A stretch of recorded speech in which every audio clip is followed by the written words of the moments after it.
What's up guys, it's me again, Coach Rems, ang inyong mechanical bodybuilder.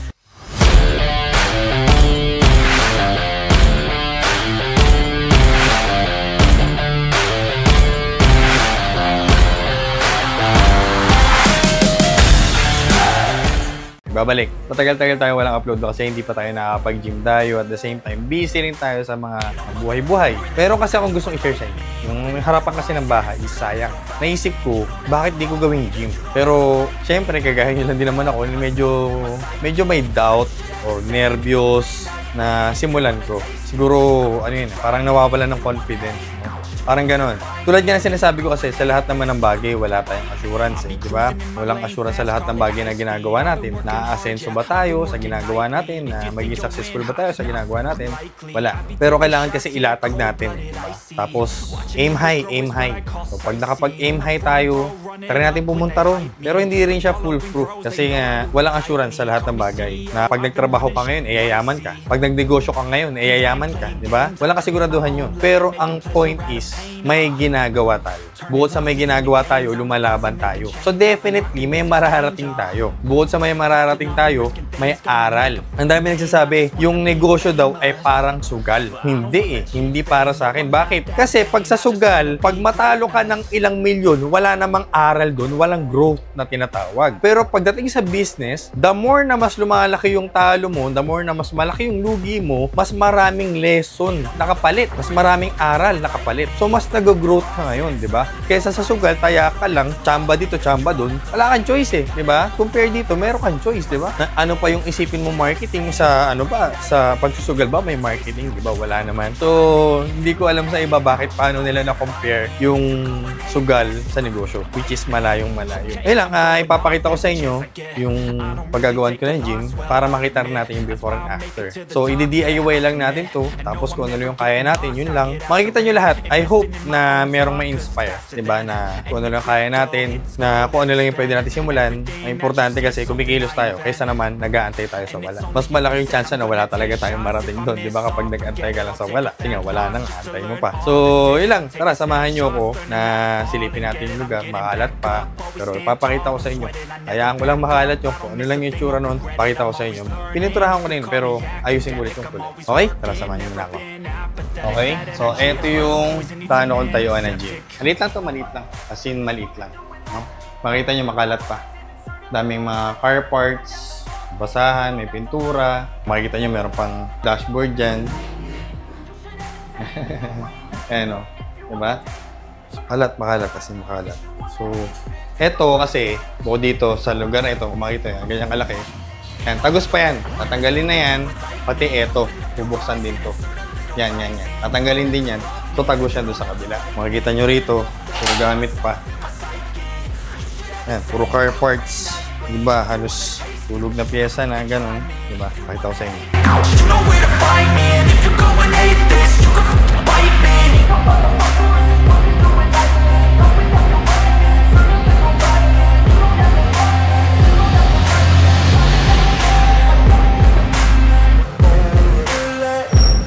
Diba? Medyo magulo pa.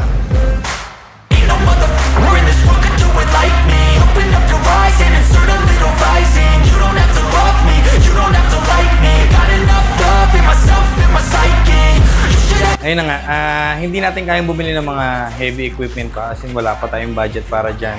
Hoping na pag nagtuloy-tuloy yung business natin, makapag-provide tayo pa unti-unti. So, start small lang tayo.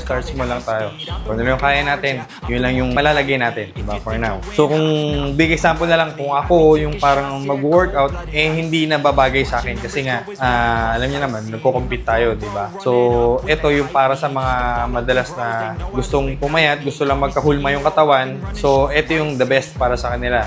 Kung tawagin ni circuit training or high-intensity interval training. Kung familiar kayo. Yun muna yung magagawa lang muna natin dito. At least makita nyo rin yung pag magpo-progress ba, kung hindi man, kung ano man. Di ba? Kung ano man yung maging resulta at least makikita nyo, di ba? So, yun nga, tulad nga nasabi ko, mas okay na may simulan tayo kaysa sa wala, kaysa nag-aantay tayo sa wala. Simulan natin hanggat kaya. Dami kong gustong gawin, no? Lalo yung mga pag nakakita ko ng mga gandang equipment kasi yun talaga yung gusto ko eh. At the same time, yun na rin yung hilig ko, di ba? So, why not invest sa mas maganda ng equipment? Pero, yun nga, masyado madugo pa. And sana, soon, makita natin para magtuloy-tuloy yung vlogs natin kasi medyo mas mahirap kapag sa ibang gym eh, no? And kasi may mga oras na matao, sobrang daming tao. And para magtuloy-tuloy, pagtuturo natin sa pag-vlog, di ba?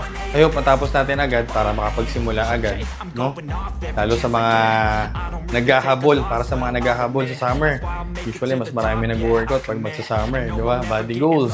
Isilipin din natin yung kabila. Kasi wala pang ayos yun, wala pang pintura. Compared dito, may pintura na. Pero ayusin ko ulit yan. Pati mga ilaw, ayusin ko lahat yan. Yun guys, meron na rin tayong salamin. Makalat pa dito sa labas. Ayan. Malaki yung salamin na yan. Thank you kay Kuya Borong. Binigay sa atin yung salamin na yan. Diba? Tapos, eto yung kabila. Tagos ng kabila. Yan. Ano? Diba? So, at least makita natin yung before na. Nababo pa siya. Makalat pa. Yan. Sayang kasi yung lugar, di ba? Sayang yung lugar. So, mas maganda kung gamitin natin. So, yun, nakita nyo na, no? Nakita nyo na lahat. So, mula sa kabila, hanggang dito, tagos yan. So, medyo parang pa L-shape yung lugar natin, no? So, bibihirang-bibihira lang yung nakakaalam nito, no? So, kayo mga nanonood ko lang na sa YouTube, ang nakakaalam nito. Pero, usually kasi, hindi naman sila nanonood sa YouTube channel natin, eh. So, sa mga nakakaalam, huwag na muna kayo maingay, ha? So, sikreto lang muna natin yan, tayo-tayo. Yung mga sumusuporta sa kanya dito sa YT. And, hindi nila alam, mas marami sila matutunan dito sa YT natin. Dito nila masusubaybayan, siyempre, lahat ng mga ginagawa natin. Anong klaseng buhay meron tayo, di ba? Okay lang yan, ipakita natin lahat kung ano meron tayo para makita rin nila yung progress, di ba? Kung ano man yung kalalabasan. Yun lang muna guys, mag-aayos muna ako.